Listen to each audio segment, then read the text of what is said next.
Laurent Wauquiez nous dit qu'il ne fera pas alliance avec le Front National mais il tient le même discours. C'est sûrement la meilleure explication que pouvait tenir le député Franck Riester, cofondateur d'Agir, ce nouveau parti de droite initié par des constructifs pro-Macron. Tous les députés de droite Macron compatibles auraient pu le dire d'une même voix. Mais l'entente n'a pas eu lieu. Et Laurent Wauquiez, meilleur épouvantail de la droite modérée, n'a pas réussi à les tenir ensemble. Les constructifs se sont donc éparpillés, entre Agir et LREM. Un échec pour ceux qui voulaient incarner une opposition constructive. La suite après cette publicité sans Darmanin, Solaire et Lecornu avec une vingtaine d'élus constructifs, Franck Riester a officiellement lancé dimanche un nouveau parti de droite, Agir, qui se veut une alternative à LR et sa ligne identitaire, eurosceptique et ultra-conservatrice. Nous sommes convaincus qu'une place importante existe entre LREM, La République En Marche, NDLR et LR. Les dirigeants des Républicains se sont recroquevillés sur une ligne identitaire, autoritaire, eurosceptique et ultra-conservatrice qui les condamne à l'échec. Mais ça sera sans trois de ses camarades, le député Thierry Solaire, initiateur en juin du groupe constructif à l'Assemblée nationale avec Franck Riester, et les ministres Gérald Darmanin et Sébastien Lecornu, récemment exclus de LR, ont refusé de se joindre à eux. Ils ont préféré directement franchir le Rubicon et adhérer à La République En Marche, comme ils l'ont annoncé dimanche dans le JDD.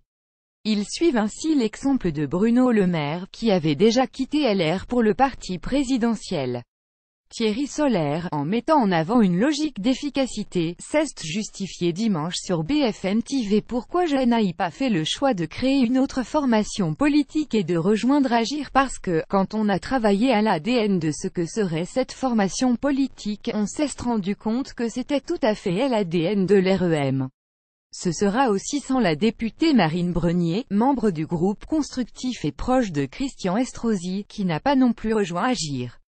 Le maire de Nice, sur bien des points Macron compatibles, a de son côté choisi pour l'heure de rester à LR. Pour autant, nous sommes libres dans une tribune fondatrice rendue publique par Le Figaro et dont l'AFP a obtenu copie. Agir entend faire de ce quinquennat une réussite pour la France en soutenant les réformes engagées dans de nombreux domaines par l'actuel gouvernement mené par un Premier ministre issu de la droite, Édouard Philippe. Pour autant, nous sommes libres, font valoir les 19 membres fondateurs et nous serons force de proposition pour défendre les idées libérales, sociales, européennes, humanistes et réformistes de la droite et du centre. Nous saurons nous opposer chaque fois que cela sera nécessaire.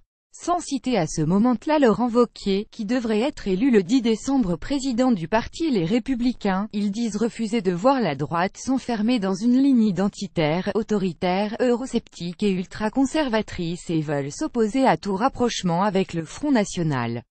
Wauquiez utilise des expressions ancrées dans la tradition d'extrême droite. Parmi ses membres fondateurs figure la sénatrice jupéiste Fabienne Keller, la députée Agnès Firmin-Lebaudot qui a hérité de la circonscription du Premier ministre Édouard Philippe, l'ancien ministre de Nicolas Sarkozy Frédéric Lefebvre, l'eurodéputé et ex-ministre de Jacques Chirac Tokia Saifi, Vincent Ledoux, qui a succédé à Gérald Darmanin comme député de la 10e circonscription du Nord, le sénateur et ancien ministre Claude Maluret et les députés Pierre-Yves Bournazel et Laure de la Raudière.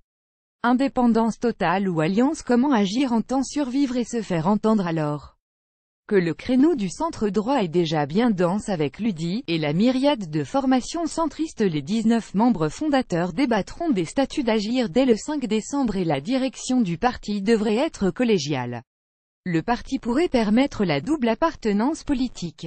Une question devra être aussi tranchée: faut-il rester indépendant ou rejoindre, avec un accord d'appareil, une autre formation politique, comme l'UDI pour Agir? L'avenir est encore incertain, mais l'ennemi lui reste bien ciblé. Dans Le Figaro ce lundi 27 novembre, Franck Riester n'hésite pas à reprocher à Laurent Wauquiez, candidat, et favori, à la présidence des Républicains LR, une alliance d'idées avec le Front National. Le député, qui a été exclu de LR après son rapprochement avec Emmanuel Macron, lance ce n'est peut-être pas encore une alliance d'appareil mais c'est clairement une alliance d'idées. Page L avec AFP.